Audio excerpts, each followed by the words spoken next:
Greetings to everyone. Today we are going to start a new series, Gender in Indian History up to 1500 CE. I am Dr. Shruti Vip.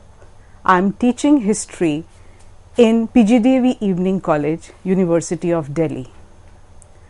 The topic that we are going to start today would deal with the introductory concepts of gender and patriarchy. Let us first discuss some of the important learning objectives which are going to be part of this series, and these learning objectives will also highlight the important paradigms that exist in the arena of gender and history. To recapitulate understanding of the basic feminist concepts such as patriarchy, this is a very important part of the online series. Then, to consolidate our understanding on a range of social issues, because these range of social issues are as important today as they were in the past, but they have not been adequately studied. Then the series will also give you an idea about being a woman, how being a woman is a part of and it's a form of ideology which is created, which is invented to benefit men in society, and how it is the females who have suffered in the past and the suffering continues in the present also due to those ideologies and benchmarking that is done. So in the course of our discussion, we would be discussing gender as a social construction. So right at the onset of the lecture, it is important to differentiate between what is sex and what is gender. So both these terms are definitely not similar, and while sex means it's a male or a female or a transgender, gender is a lived reality. So gender is taken for granted and essentialized. We cannot even see how we participate in creating it. So gender is something that one experiences, and it is not the sex with which one is born. So this is a very important difference, that is the difference between the physical form and the difference between the political, social and the cultural ramifications that are ascribed to a particular form of the body. So we have different expectations, different rules and different values for people in our society that is based on gender. Gender is clearly determined by culture, by society, and it defines the man-woman relationship. Now, when one is talking about femininity and masculinity, it is widely seen that there are 3 Ds that are closely associated with the concept of gender. And these 3 Ds are disadvantage, discrimination, and disparity. These are implicit in gender, and particularly so in the developing countries like India. So gender is a very useful category for analyzing various ways in which relations of power are constructed in society. So therefore, one cannot have a myopic view of gender being associated only with sexuality or only with the biological form. It is much more than that, and in fact it includes the entire lived experience of one's existence in this world. So as we are talking about the ideology of gender, one must take into consideration the various norms and the rules regarding the appropriate behavior.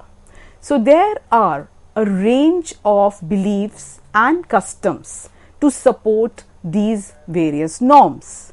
So when one takes into consideration the ideology, one has to keep in mind what are the particular norms and the rules that have been framed by a particular society. So these norms and rules are different for different societies. So for example, one cannot really equate the Western civilization and Western society with the rules that are operating in Indian society or in any other country's society. So one has to take into consideration the range of beliefs and customs which are operative and how these support the norms, which are then gradually internalized. Norms basically determine the access of men and women over different resources like food, health, education, property, job, etc. And it is from these norms that ultimately inequality sets in. So therefore, when one is talking about gender, one cannot but talk about inequality and its discontents. So here a question arises: what prevents equality? So it is in this background that I would like to take up the discussion on patriarchy. Patriarchy is a system which refers to male domination, to the power relationships by which men dominate family. So simplistically speaking, one can say that patriarchy means rule of the male over the family, and especially the eldest male member in the family is the head of the family. So patriarchy over a period of time has emerged as a system whereby women are kept subordinate in a number of ways and men are privileged over women. So as time has progressed, since the onset of civilization, the patriarchal setup of society has further fully entrenched itself, and there is no going back to patriarchy even in the present context. So what exactly do men control? When one is talking about patriarchy, that is the rule over women, what do men really control? It is basically women's productive or labor power. So women's reproduction, that is the control of husband over wife's sexuality.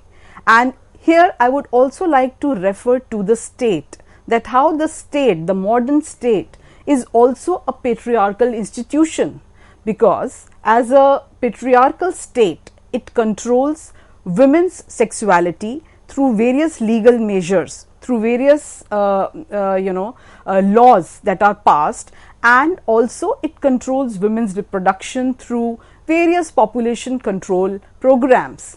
And the various institutions that are part of the state machinery also play a very important role in controlling women. So as we discuss the issue of control, one also needs to talk about that how there is the ongoing process of control over women's sexuality through the discourse of morality. So the entire notion of morality, the entire discourse of morality has been woven in such a way so as to control the free movement of women in society. Now when we are talking about the biological differences between the human beings such as sex and race, which have traditionally been used as important grounds for the social and political inequality, then it is ultimately the end result is discrimination, subjugation and oppression. And this is what has been the reality of women in most of the societies. The division of social roles between men and women in the family is historically the earliest form of division of labor at the onset of civilization. It is also the earliest class division which arises along with the establishment of the institution of private property. So, as society and as civilization progressed, and as there was a shift from a hunting, food gathering, nomadic way of life to a settled and sedentary way of life with the onset of agriculture, and as land assumed a very important role as the private property, so henceforth the class division, that is the division between the haves and the have-nots, started, and clearly women emerged as the have-nots in the entire scheme of things. So, continuing our discussion with patriarchy. So, patriarchy literally means the rule by the father, and now it is understood as the dominant role of men in society, and it is the oldest form of social inequality. Perception of patriarchy as a natural order needs to ask a question as to why and how this inequality was reinforced from time to time. And in fact, until recent times, women's issues, interests as well as concerns that had largely been excluded from the arena of academics for several reasons. One was that there was a division between the private and the public spheres. So, while women were considered as part of the private domain, and since they were kept out of the public spheres of politics, of economy, and of so many other institutions, but since now the times have changed, women have come out. So, there is definitely now a more open and fair discussion about the genuine rights of women. The patriarchal assumptions of the language and the practice of politics, these are also some of the very important themes which have to be taken up in a detailed format. Now, when we are talking about patriarchal institutions, I would like to highlight several institutions which are active in promoting patriarchy. And let us first begin with the very first institution which falls in the private domain, and that is family. So, within the family, it is the boys who learn to assert and dominate, while girls learn to submit and expect unequal treatment right from the beginning. The situation is particularly so in those families where the resources are limited, and they are never equitably distributed among the male and the female children. So, it is ultimately the boys who get the better part of nutrition, the better kind of education. They are sent to better schools, and parents end up spending more money on their education, training and job readiness, whereas the females right from the onset learn to compromise not only in nutrition, health, vaccination, then even the marriage, settling down and sharing of the resources, and the process goes on for all time to come. Then when one talks about the family, as I said at the onset of the lecture, it is the most of the families are headed by men due to patriarchal society, and there is a belief in women's inferiorized psychology. So, therefore, women are not even considered worthy of that kind of respect or confidence by the family members, and at the top of it, women's mobility is largely restricted due to so many factors that we would be discussing in the future course of lectures. Then also there are issues related to property and some other economic resources, which again are within the power structure of males to lay their hands on. So, therefore, what is promoted in the entire scheme of things is patrilineality and patrilineage. By patrilocality, we mean that after marriage, it is the husband's household which becomes the place where one has to live, and it is from there that the family starts. And then by patrilineage, we means descent through the male line. Both of which are a very important part of Indian social setup. So this promotes the double standard also of sexual morality, where different parameters are there for men as well as for women. Now the next important institution with reference to patriarchy that I would like to discuss is religion. Especially in India, family law is governed by the religious law. So in all religions, women are subordinate to men, and also they are considered inferior, impure and sinful. So the religious most of the religions, they also influence state policy. So therefore this vicious circle goes on, and sometimes in the name of religion or sometimes in the name of morality, it is ultimately patriarchy which wins the battle. Now the next third important institution that one can talk about, which has promoted patriarchy, is the legal system. In most of the countries, the legal system is both patriarchal as well as bourgeois.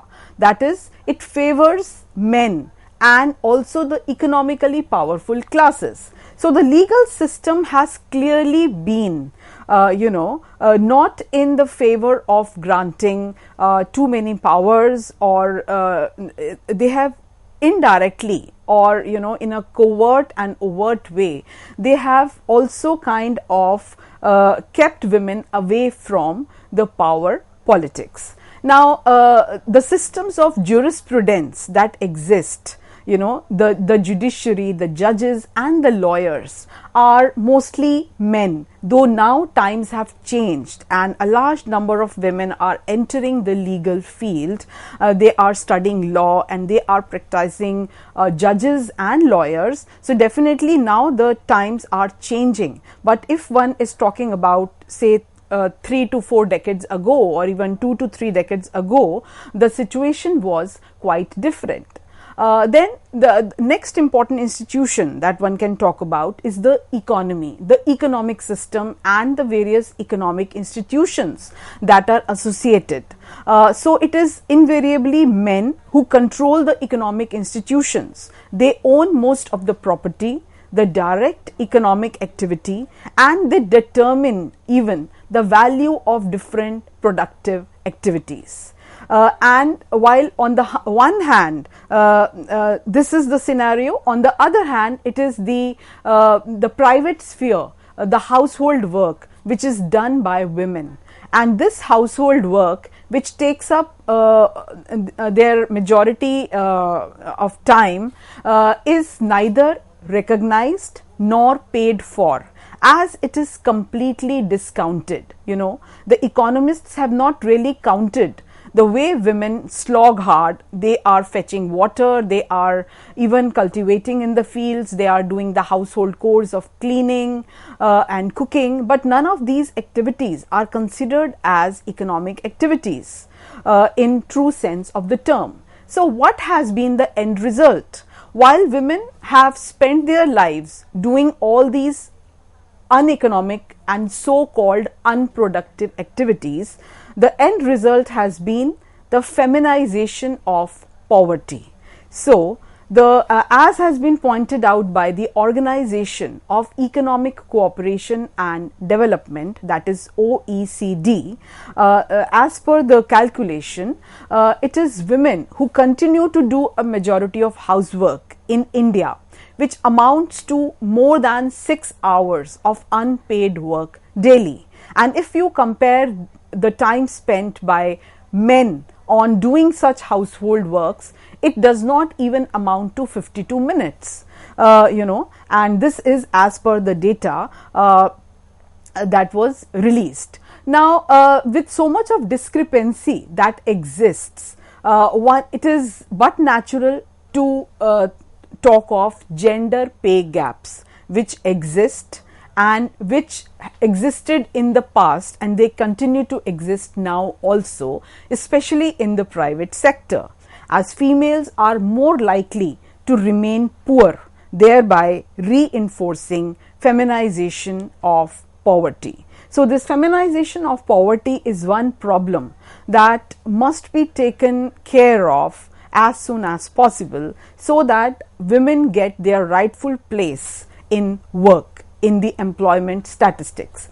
Now, females on an average are paid 34% less than men for the similar jobs, and again this problem is more rampant in the private sector. Indian females perform a double shift at work and home and end up earning lesser. So, this injustice needs to be accounted for, and one has to incorporate these statistical data while making policies and policy formulations. Now, there are several socio-cultural and personal challenges ultimately which force women to quit the workforce, and who is going to take care of those challenges, because those challenges are also part of the entire patriarchal framework that has so carefully been built over the generations. So, while women do 2/3 of the world's work, they receive merely 10% of the world's income and own even less than 1% of land.